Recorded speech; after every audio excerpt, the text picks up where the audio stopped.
Hi hello welcome to Mano's day out. இன்றைக்கி வந்துட்டு சூப்பரான வீடியோ, எனக்கு கொஞ்சம் கஷ்டமான வீடியோ. பிகாஸ் என்னென்னா விநாயகர் சதுர்த்தி ப்ரிப்ரேஷன் வீடியோ தான். எல்லாம் க்ளீனிங் ப்ராசஸ் போயிட்டுருக்கு. மேக்ஸிமம் ஆஃப் க்ளீனிங்ஸ் வந்து முடிஞ்சிச்சு. ஸோ இது வந்துட்டு நான் அந்த என்ன சொல்கிறது ட்ரெடிஷ்னல் க்ளீனிங் தான் இது. கம்ப்ளீட்டாக கதவு ஜன்னலெல்லாம் தொடச்சி பொட்டு வச்சு கோலம் இதெல்லாம் போடுற வீடியோ தான். ஸோ இது கொஞ்சம் ஃபன் ஃபேக்டராக இருக்கும்னு சொல்லிவிட்டு நான் அதை எடுத்திருக்கேன். என்னோடய ரெகுலர் லைஃப்பில் இது ஒரு பார்ட். ஸோ அதுதான் ஷேர் பண்ணியிருக்கேன். ஸோ உங்களுக்கு பிடிக்கும்னு நினைக்கிறேன். பிடிச்சிருந்ததுன்னா சப்ஸ்கிரைப் பண்ணுங்கள், கமெண்ட் அண்ட் லைக் பண்ணுங்கள். ஸோ வீடியோக்குள்ளே போகலாம். குட்டியாக பிரேக் எடுத்துக்கலான்னு சொல்லிட்டு ஒரு காஃபி போட்டு குடித்தோம். அதுக்குள்ளேயும் பார்த்திங்கன்னா சடனாக ஒரு ஒர்க் வந்துருச்சு. அதனால் அந்த ப்ராசஸ் எல்லாத்தையுமே அப்படியே ஸ்டாப் பண்ணிவிட்டு நாங்கள் திடீர்னு வெளியே போகிற மாதிரி ஆயிடுச்சு. ஸோ அதுக்கப்புறம் நைட்டு கிட்டத்தட்ட ஒரு 10-10:30 சம்திங் இருக்கும். அதுக்கப்புறமா எல்லாம் வண்டியெல்லாம் உள்ளே நிறுத்திட்டு அதுக்கப்புறமா ஸ்டார்ட் பண்ணோம். சும்மா சாணியெல்லாம் வலிச்சிட்டு அதுக்கப்புறம் ஒரு 2 o'clock எல்லா வேலையும் முடிஞ்சதுக்கப்புறம் தூங்கினோம். தூங்கி மறுபடியும் எகெயின் 4 o'clock எழுந்திரிச்சு பார்த்திங்கனாலே தெரியும், ஷீரோ காலையிலேயே வம்பு பண்ணிகிட்டு இருந்தா. மேலே போய் குறும்பு பண்ண ஆரம்பிச்சிட்டா. ஸோ அவளை அடக்கி உள்ளே கொண்டு போய் வச்சுட்டு நானும் அம்மாவும் வந்துட்டு மார்னிங் எந்திரிச்சதுமே கோலம் போட ஸ்டார்ட் பண்ணோம். ஸோ கோலம் போட்டுட்டு ஏன்னா சாணி எல்லாம் வலிச்சிருந்ததுனால ஸோ ஒட்டுக்கா இதை முடிச்சுட்டு போய் குளிச்சுட்டு அதுக்கப்புறம் விநாயகர் சதுர்த்திக்கான ப்ராசஸ் வந்து ஸ்டார்ட் பண்ணலான்னு சொல்லிட்டு இன்றைக்கி ஏர்லி மார்னிங் தான் எடுத்திருக்கேன் இந்த வீடியோ. ஸோ 4 o'clock வெளியே வரும். சரியான பனிங்க, செம்ம காற்று. ரொம்ப எப்படியே ஏசியில் வந்து ஃபுல்லில் வச்சு எப்படி இருக்கும் அந்த மாதிரி இருந்துச்சு. செம்ம குளுன்னு இருந்தது. எப்போவுமே நான் ரெகுலராக வந்துட்டு ஒரு 4 o'clock எழுந்திரிச்சு தான் கோலம் போடுவேன்.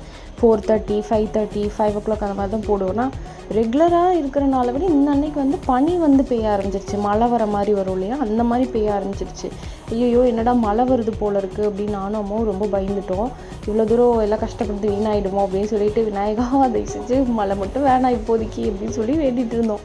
கொஞ்ச நேரம் ஃபன்னாக இருந்தது. அதுக்கப்புறமா கோலம் போட ஸ்டார்ட் பண்ணேன். என்ன டிசைன் போடுறதுங்கிற ஐடியாவே இல்லை. அதுக்கப்புறம் சரி ஓகே, இது ரொம்ப நாளைக்கு முன்னாடி நான் இந்த டிசைன் போட்டிருக்கேன். சரி ஓகே இதுவே நம்ம ட்ரை பண்ணலாம். ஏன்னா இது கலர் கோலப்பொடி போட்டோம்னா செம்மையாக இருக்கும். பட் கலர் கோலப்பொடி இப்போ நம்மக்கிட்ட ஸ்டாக் இல்லை. ஸோ அது தீர்ந்துருச்சு. அங்கே பக்கத்தில் கேட்டிருந்தோம், அங்கேயும் கிடைக்கல. ஸோ அதனால் இருக்கிறத வச்சு நம்ம மேனேஜ் பண்ணிக்கலாம்னு சொல்லிவிட்டு எப்பவும் போல் ஒயிட் கோலப்பொடியில் கொஞ்சம் அரிசி மாவெல்லாம் கலந்து போடுவேன் நான். ஸோ அது இன்றைக்கி போட ஆரம்பித்தேன். போட்டதுக்கப்புறம் சூப்பராக இருந்துச்சு. ஓகே ஓரளவுக்கு ஓகேவாக இருந்தது. அதுக்கப்புறம் பக்கத்தில் கடை இருக்கு இல்லையா, கடைக்கும் சேர்த்து போட்டு விட்டேன்.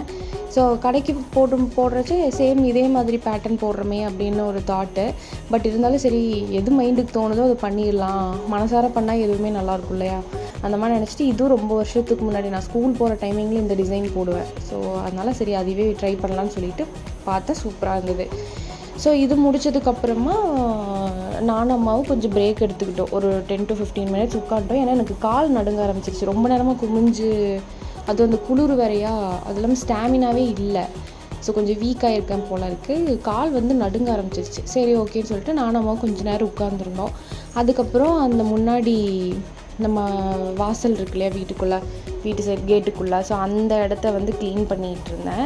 அது நேற்றே தொடச்சிட்டோம், இருந்தாலும் இப்போ சாங்கியத்துக்கு தொடச்சிக்கலான்னு சொல்லி தொடச்சி ஸோ அதெல்லாம் அம்மா ரெடி பண்ணி கொடுத்தாங்க.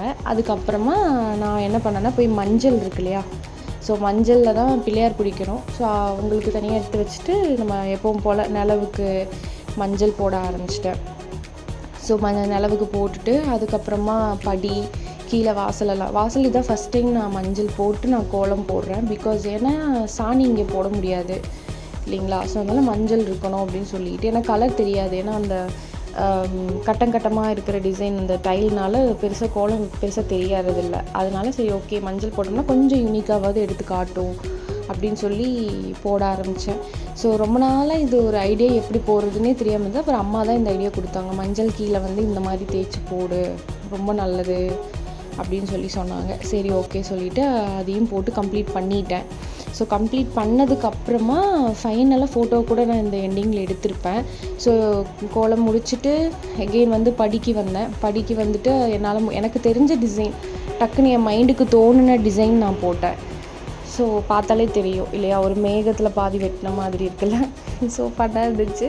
ஸோ அதுக்கப்புறம் குட்டியாக க்யூட்டாக ஒரு பூ போட்டுட்டு அப்புறம் வடக்கு வாசலுக்கும் போய் போட்டுட்டு வந்துட்டேன். ஸோ வடக்கு வாசல் இதில் இருக்காது வீடியோ, பிகாஸ் அங்கே கொஞ்சம் இருட்டாக இருந்தனால நான் எடுக்கல.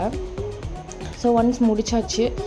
ஸோ இதுதான் ஃபைனல் வீடியோ. ஸோ இன்றைக்கி விநாயகர் சதுர்த்தி சூப்பராக போகணுன்னு வாழ்த்துறேன். எல்லாத்துக்கும் விநாயகர் சதுர்த்தி வாழ்த்துக்கள். ஸோ ஹாப்பியாக கொண்டாடிட்டு கொழுக்கட்டை சாப்பிடுங்க. நெக்ஸ்ட் வீடியோவில் பார்க்கலாம். பாய்.